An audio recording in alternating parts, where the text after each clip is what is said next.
ನಿನ್ನೆ ಸಂಡೇ ಆಗಿತ್ತಲ್ಲ ಶ್ವೇತಾ, ನಾನಂತೂ ಗುಡ್ ಮಾರ್ನಿಂಗ್ ಶೋ ಮಿಸ್ ಮಾಡ್ಕೊಂಡೆ. ನಾನು ಮಾಡ್ಕೊಂಡಿಲ್ಲಪ್ಪ. ಯಾಕೆ? ಯಾಕಂದ್ರೆ ನನಗೆ ಗುಡ್ ಮಾರ್ನಿಂಗ್ ಶೋ ಇಲ್ಲ ಅಂದ್ರೂ ನಾನು ಆಂಕರಿಂಗ್ ಮಾಡ್ತಾ ಕೂತಿರ್ತೀನಿ, ಗುಡ್ ಮಾರ್ನಿಂಗ್ ಶೋ ಇದೆ ಅಂತ.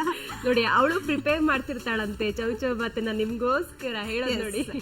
ಈಗ ಆಲ್ರೆಡಿ ರೆಡಿ ಆಗಿದೆ, ಬಿಸಿ ಬಿಸಿಯಾದ ಚೌಚೌ ಬಾತ್ ಸರ್ವ್ ಮಾಡೋದೊಂದೇ ಬಾಕಿ. ಹಾಗೇನೆ ಗುಡ್ ಮಾರ್ನಿಂಗ್ ಶೋ ಸಂಡೇ ಇಲ್ಲ ಅಂತ ಅಂದ ತಕ್ಷಣ ಏನು ಮಾರ್ನಿಂಗ್ ಎಲ್ಲ ಗುಡ್ ಆಗಿರಲ್ವಾ? ಅಫ್ಕೋರ್ಸ್ ಗುಡ್ ಆಗಿರುತ್ತೆ. ಗುಡ್ ಮಾರ್ನಿಂಗ್ ಶೋ ಅಂದ್ರೆ ಚೌಚೌ ಬಾತ್ ಅಷ್ಟೇ ಇರೋದಿಲ್ಲ ನಿಮ್ಗೆ, ಉಳಿದಂತೆ ಎಲ್ಲ ನಿಮ್ಮ ಜಾತಕ ಫಲ ಖಂಡಿತವಾಗ್ಲೂ ಇದ್ದೇ ಇರುತ್ತೆ. ಹಾಗೇನೆ ಸ್ವಲ್ಪ ವೆರೈಟಿ ಚೌಚೌ ಬಾತ್ ನಿಮಗೆ ಸಿಗ್ತಾ ಇರುತ್ತೆ. ಒಂದಿನ ಎಕ್ಸೈಟ್ಮೆಂಟ್ ಇರ್ಲಿ ಜನಕ್ಕೆ, ನಾಳೆ ಏನ್ ತಗೊಂಡ್ಬರ್ತಾರಪ್ಪ ಹುಡುಗಿರು ಅಂತ. ಸೊ ಅದಕ್ಕೋಸ್ಕರ ಒಂದಿನ ಗ್ಯಾಪ್ ಕೊಟ್ಟಿದ್ದೀವಿ. ಅಗೇನ್ ಮಂಡೇ, ಹಾಗೇನೆ ಒಂದ್ ವಾರ ಆಯ್ತು ನಮ್ ಗುಡ್ ಮಾರ್ನಿಂಗ್ ಶೋಗೆ. So well done. Next chow bath, ಬಿಸಿ ಬಿಸಿಯಾದ ಚೌಚೌ ಬಾತ್ ಸರ್ವ್ ಮಾಡೋದಕ್ಕೆ ರೆಡಿ ಆಗಿದೆ. ಮೊದಲನೇದಾಗಿ ಈ ಕ್ಲೈಮೇಟ್ಗೆ ಒಂದು ಇಂಪಾದ ರಾಗ ಕೇಳಿಸೋದಕ್ಕೆ ಮಾರ್ನಿಂಗ್ ರಾಗ ಇದೆ. ಆನಂತರ ಏನಿದೆ ಶ್ವೇತಾನೆ ಹೇಳ್ತಾಳೆ. ಮುತ್ತಿನಂತ ಮಾತಿರುತ್ತೆ, ಟಿಫಿನ್ ಬಾಕ್ಸ್ ಇರುತ್ತೆ, ಲಾ ಪಾಯಿಂಟ್ ಇರುತ್ತೆ, ಮನಿ ಪ್ಲಾಂಟ್. ಅದೊಂದು ಚೆನ್ನಾಗಿ ಹೇಳ್ತಾರೆ, ಮಿಕ್ಕಿದ ಯಾವ್ದು ಹೇಳಲ್ಲ ದಿವ್ಯಾ. ದುಡ್ಡು ಮಾಡೋದು ಹೇಗೆ? ಇವಳೇ ನನ್ಗೆ ಆತರ ಮಾಡ್ತಿದ್ದೆ. ಯಾಕಂತ ಹೇಳಿದ್ರೆ ನನ್ನ ಹತ್ರ ಒಂದಿದ್ರೆ, ಒಂದೇನೋ ಮನಿ ಪ್ಲಾಂಟ್ ಅಂತ ಇದ್ರೆ ಕಿತ್ಕೊಂಡು ನಂಗೆ ಕೊಡ್ತೀನಿ ಅಂತ ಹೇಳಿದ್ದು. ನನ್ನ ಹತ್ರನೇ ಯಾಕಿರ್ಬಾರ್ದ ಮನಿ ಪ್ಲಾಂಟ್ ಅಂತ ಅನ್ಸ್ಬಿಟ್ಟಿದೆ ನನ್ಗೆ. ನನಗ್ ಮಾತ್ರ ಅದು. ಓಕೆ ವೀಕ್ಷಕರೇ, ಚೌಚೌ ಬಾತ್ ಸರ್ವ್ ಮಾಡೋದಕ್ಕೆ ರೆಡಿ ಆಗಿದೆ. ಚೌಚೌ ಬಾತ್ ನಲ್ಲಿ ಇಷ್ಟೆಲ್ಲ ವಿಷಯಗಳಿದೆ. ಸೊ ಇದನ್ನೆಲ್ಲ ನೋಡೋದಕ್ಕೆ ನೀವು ಕೂಡ ಕಾತರದಿಂದ ಕಾಯ್ತಾ ಇದೀರಲ್ಲ. ಟಿಫನ್ ಬಾಕ್ಸ್ ನಲ್ಲಿ ಏನ್ ಅಡಿಗೆ ಇವತ್ತು ನಿಮಗೆ ಸರ್ವ್ ಆಗ್ತಾ ಇದೆ ಅಂತ, ದುಡ್ಡು ಮಾಡೋದು ಹೇಗೆ ಅಂತ, ಇವೆಲ್ಲವನ್ನ ಕೂಡ ತಿಳಿಸ್ತೀವಿ ಇವತ್ತಿನ ಗುಡ್ ಮಾರ್ನಿಂಗ್ ಶೋನ ಚೌಚೌ ಬಾತ್ ನಲ್ಲಿ.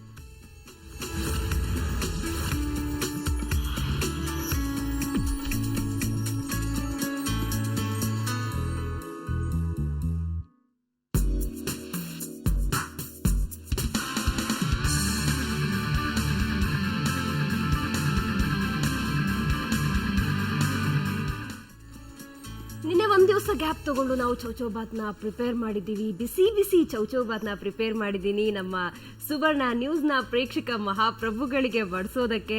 ಆದ್ರೆ ಒಂದು ದಿವಸ ಗ್ಯಾಪ್ ಅಂತ ಹೇಳಿದ್ವಿ, ಒಂದು ರಿಲ್ಯಾಕ್ಸ್ ಅಂದ್ರೆ ಈಗ ಬೆಳಗ್ಗೆ ಅಷ್ಟೇ ಚಳಿ ಇತ್ತು, ಮೊನ್ನೆ ಎಲ್ಲ ಮಳೆ ಅಂತ ಇದ್ವಿ.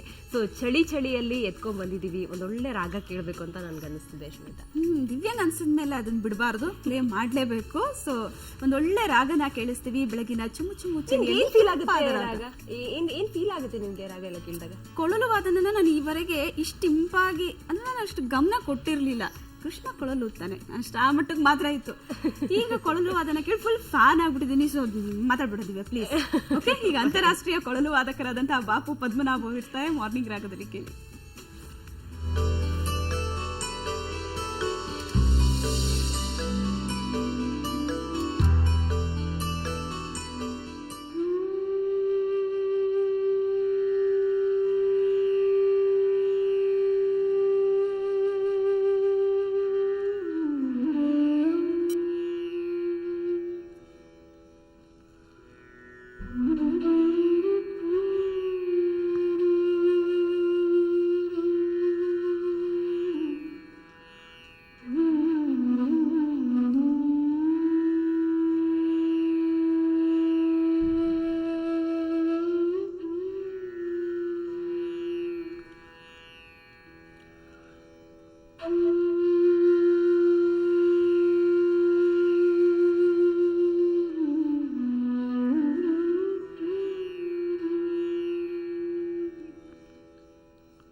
ಗುಡ್ ಮಾರ್ನಿಂಗ್ ಶೋನ ಚೋಚೋ ಬಾತನ್ನ ಮಾರ್ನಿಂಗ್ ರಾಗದೊಂದಿಗೆ ಶುರು ಮಾಡಿದ್ವಿ. ಎಂಥ ಇಂಪಾದ ರಾಗ ಅಲ್ವಾ. ಅದ್ರ ಜೊತೆಗೆ ಪ್ರಕೃತಿಯ ಸೌಂದರ್ಯವನ್ನ ಕೂಡ ನಾವು ತೋರಿಸ್ತಾ ಇದ್ವಿ. ಆ ಪ್ರಕೃತಿ ಸೌಂದರ್ಯಕ್ಕೆ ಮಾರು ಹೋಗದೆ ಇರೋರು ಯಾರೂ ಇಲ್ಲ. ಯಾಕಂತ ಹೇಳಿದ್ರೆ ನಾನು ಬೇಸಿಕಲಿ ಮಲೆನಾಡಿಂದ ಬಂದವಳು, ಅಫ್ಕೋರ್ಸ್ ನೀನು ಕೂಡ. ಆದರೆ ಅಲ್ಲಿ ನೀರು ಹರಿಯೋದಿರ್ಬೋದು, ಗಾಳಿ ಮರ ಅಲ್ಲಾಡೋದೇ ಒಂದು ರೀತಿ ಇಂಪಾಗಿತ್ತು. ಇದ್ರ ಅವಶ್ಯಕತೆ ನಮಗೆ, ಅದರ ಅನಿವಾರ್ಯತೆ ನಮಗೆ ಗೊತ್ತಾಗಿಲ್ಲ. ಈ ಬೆಂಗಳೂರಿಗೆ ಬಂದ ಮೇಲೆ 3-4 ವರ್ಷ ಆಯಿತು ಬಂದು ಬೆಂಗಳೂರಿಗೆ. ಎಲ್ಲಿ ನೋಡಿದ್ರು ಟ್ರಾಫಿಕ್ ಸೌಂಡು, ಎಲ್ಲಿ ನೋಡಿದ್ರು ದೊಂಬಾಟ. ಅಯ್ಯೋ ಸಾಕಾಗಿ ಹೋಗಿದೆ. ಪ್ರಾಮುಖ್ಯತೆ ನಮಗೆ ಗೊತ್ತಿರ್ಲಿಲ್ಲ, ಇಷ್ಟು ದೂರ ಗೊತ್ತಾಗ್ತಿದೆ ಮಲೆನಾಡು ಅಂದ್ರೆ ಏನು ಅಂತ ಹೇಳಿ. ಆ ಒಂದು ಇಂಪಾದ ಧ್ವನಿ. ಈಗ ಈ ಕೊಳಲುನಾದ ಕೇಳಿದ ತಕ್ಷಣ ನಿಜಕ್ಕೂ 2 ಮಾತೇ ಇಲ್ಲ, ಅದ್ಭುತ ಅಂತ ಹೇಳ್ಬೇಕಷ್ಟೇ. ಈಗ ಮುಂದಿನ ಸರ್ದಿ 2 ಮಾತೇ ಇಲ್ಲ ಅಂತೆ, ನಾನು 1-2 ಮಾತು ಹೇಳ್ಸೋಣ ಅಂತ ದಿವ್ಯಂಗೆ. ಸೊ ಮಾತು ಮುತ್ತು, ಈ ಮುತ್ತಿನಂತ ಮಾತು ಪ್ರತಿಯೊಬ್ಬರಿಗೂ ಕೂಡ ತುಂಬಾ ಅವಶ್ಯಕ. ಒಂದೊಳ್ಳೆ ಮಾತನ್ನ ಯಾರಾದ್ರೂ ಹೇಳಿ ಬೆನ್ ತಟ್ಬಿಟ್ರೆ ಫುಲ್ ಸ್ಪಿರಿಟ್ ಅಲ್ಲಿ ಇರ್ತಾರೆ, ಜೋಶ್ ಅಲ್ಲಿ ಇರ್ತಾರೆ. ಏನ್ ಬೇಕಾದ್ರೂ ಮಾಡ್ಬಿಡ್ತೀನಿ ಅನ್ನೋ ಜೋಶು ಎಲ್ಲರಲ್ಲೂ ಇರುತ್ತೆ. ನಮ್ಗೂನು ತುಂಬಾ ಕಷ್ಟ ಅನ್ಸಿದ್ದೇನೆ, ನೀನ್ ಮಾಡ್ತೀಯ ಹೋಗು ಅಂತ ಯಾರಾದ್ರೂ ತಳ್ಳಿದ್ರೆ ಕರೆಕ್ಟ್ ನಾನು ಮಾಡ್ತೀನಿ ಅಂತ ಅನ್ಸ್ತಲ್ವಾ. ಒಂದ್ ರೀತಿ ಸಕ್ಸಸ್, ಒಂದ್ ರೀತಿ ಇನ್ಸ್ಪಿರೇಷನ್ ಆಗುತ್ತೆ ಒಂದು ಒಳ್ಳೆ ಮಾತು. ಹಾಗಾದ್ರೆ ನೀವು ಒಂದು ಒಳ್ಳೆ ಮಾತನ್ನ ಇವತ್ತು ಕೇಳಲೇಬೇಕು.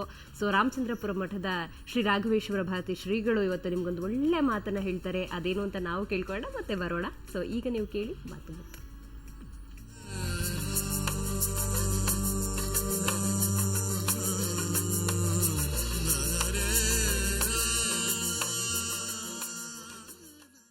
ಹರೇ ರಾಮ. ಒಲವಿನ ನೋಡುಗ, ಒಳಿತು ಎಲ್ಲಿದ್ರೂ ಸ್ವೀಕಾರ ಮಾಡಬೇಕು. ಯಾವ ದೇಶ ಆದ್ರೂ, ಯಾವ ಭಾಷೆ ಆದ್ರೇನು. ನೋಡಿ, ಫ್ಯಾಮಿಲಿ ಎನ್ನುವ ಒಂದು ಇಂಗ್ಲೀಷ್ ಶಬ್ದ ನಮ್ಮ ದೇಶದ್ದಲ್ಲ, ಆದರೆ ಎಷ್ಟು ಚೆನ್ನಾಗಿದೆ ಅದರ ಧ್ವನಿ. ಎಫ್ ಅಂದರೆ ಫಾದರ್, ಎ ಅಂದರೆ ಆ್ಯಂಡ್, ಎಮ್ ಅಂದರೆ ಮದರ್, ಮತ್ತು ILY ಅಂದರೆ ಐ ಲವ್ ಯು. ಈ ವಾಕ್ಯದ ಈ ಶಬ್ದದ full form father and mother I love you. ಎಷ್ಟು ಚೆನ್ನಾಗಿದೆ. ತಂದೆ ತಾಯಿ ಮಕ್ಕಳು ಒಟ್ಟಿಗಿರಬೇಕು, ಪ್ರೀತಿ ಇರಬೇಕು. ಇದಕ್ಕೆ ಫ್ಯಾಮಿಲಿ ಅಂತ ಹೆಸರು, ಇದಕ್ಕೆ ಕುಟುಂಬ ಅಂತ ಹೆಸರು. ಹೀಗಲ್ದಿದ್ರೆ ಏನಾಗುತ್ತೆ ನೋಡಿ, ಈ ಕಥೆ ಕೇಳಿ. ಅದೊಂದು ಮನೆ, ಆ ಮನೆಯಲ್ಲಿ 3 ತಲೆಮಾರು ಒಟ್ಟಿಗೆ ವಾಸ ಮಾಡ್ತಾ ಇತ್ತು. ವಯಸ್ಸಾದ ತಂದೆ ತಾಯಿ, ಅವರ ಮಗ ಸೊಸೆ, ಮತ್ತೊಂದು ಪುಟ್ಟ ಮಗು, ಆ ವೃದ್ಧ ದಂಪತಿಗಳ ಮೊಮ್ಮಗು. ಆ ವಯಸ್ಸಾದ ದಂಪತಿಗಳನ್ನು ಮಗ ಸೊಸೆ ತುಂಬ ಅಪಮಾನ ಮಾಡ್ತಾಯಿದ್ರು, ತುಂಬ ಉಪೇಕ್ಷೆ ಮಾಡ್ತಾಯಿದ್ರು, ತುಂಬ ನೋಯಿಸ್ತಾ ಇದ್ರು. ಎಲ್ಲಿವರೆಗೆ ಅಂದರೆ ಊಟ ಮಾಡೋಕ್ಕೆ ತಟ್ಟೆ ಕೊಡ್ತಿರಲಿಲ್ಲ ಅವರಿಗೆ. ಅದರ ಬದಲು ತೆಂಗಿನ ಚಿಪ್ಪು, ಆ ತೆಂಗಿನ ಚಿಪ್ಪಲ್ಲಿ ಊಟ ಮಾಡಬೇಕಾಗಿತ್ತು ಅವರು. ಹೀಗೆ ದಿನಗಳು ಕಳೆದವು. ತಂದೆ ತಾಯಿನ ಅಪಮಾನ ಮಾಡಿದ್ರೆ ಪ್ರೀತಿ ಮಕ್ಕಳಿಗೆ ಅನ್ನೋ ಸಂದರ್ಭ ಬಂದ್ಬಿಡ್ತು. ಆ ದಿನವೂ ಬಂತು. ಯಾವ ದಿನ? ಆ ವಯಸ್ಸಾದ ದಂಪತಿಗಳನ್ನು ಅವ್ರ ಮಗ ಸೊಸೆನೇ ಹೊರಗೆ ಹಾಕೋ ದಿನ. ಆ ಚಿಪ್ಪನ್ನು ಕಿತ್ಕೊಂಡು ಹೊರಗೆ ಹಾಕುವಂಥ ದಿನ. ಆ ದಿನ ಬಂತು. ಆ ಪುಟ್ಟ ಮಗು ಇದೆಲ್ಲ ನೋಡ್ತಾ ಇತ್ತು. ಅಜ್ಜನ ಹೊರಗೆ ಹಾಕುವಾಗ ಆ ಪುಟ್ಟ ಮಗು ಆ ಚಿಪ್ಪನ್ನು, ಅಜ್ಜಿ ಊಟ ಮಾಡ್ತಿದ್ದ ಚಿಪ್ಪನ್ನು ಜೋಪಾನವಾಗಿ ಎತ್ತಿಟ್ಕೊಳ್ಳುತ್ತೆ. ಆ ಪುಟ್ಟ ಮಗುವಿನ ತಂದೆ ತಾಯಿಗಳು ಗದರಿಸಿದ್ರು ಮಗುವನ್ನು. ಯಾಕೆ ಕೊಳಕ್ಕೆ ಚಿಪ್ ಇಟ್ಕೊಳತ್ತೆ, ಎಸೆಯದ್ನ. ಆ ಪುಟ್ಟ ಮಗು ಹೇಳ್ತು, ಇಲ್ಲ ಅಪ್ಪ, ಇಲ್ಲ ಅಮ್ಮ, ಇದು ಬೇಕಾಗತ್ತೆ. ಮುಂದೆ ನಿಮಗೆ ವಯಸ್ಸಾದಾಗ ನಾನು ನಿಮ್ಗೆ ಊಟ ಹಾಕೋದಿದ್ರಲ್ಲ ಅಲ್ವಾ. ಶಾಕ್ ಹೊಡೆದಂತಾಯಿತು ಆ ಮಗ ಸೊಸೆಗೆ. ತಕ್ಷಣ ತಂದೆ ತಾಯಿಗಳನ್ನ, ಆ ವೃದ್ಧ ದಂಪತಿಗಳನ್ನ ಮನೆ ಒಳಗೆ ಮತ್ತೆ ಕರೀತಾರೆ. ಆಮೇಲೆ ಯಾವತ್ತೂ ಕೆಡತ ನಡೆಸ್ಕೊಳ್ಳಿಲ್ಲ ಅವರು.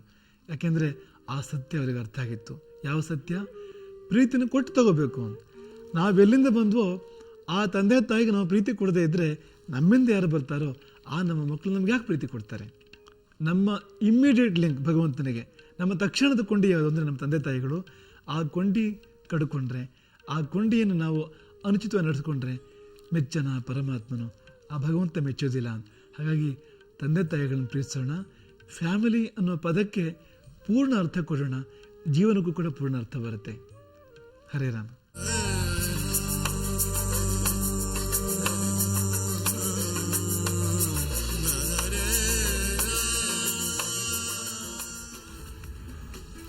ನಿಜಕ್ಕೂ ದಿವ್ಯಾ, ಎಂಥ ಮುತ್ತಿನಂತ ಮಾತು ಹೇಳಿದ್ರಲ್ವ. ವಯಸ್ಸಾದ ತಂದೆ ತಾಯಿ ಬಗ್ಗೆ ಈಗಿನ ಮಕ್ಳಿಗೆ ಕಾಳಜಿನೇ ಇರಲ್ಲ.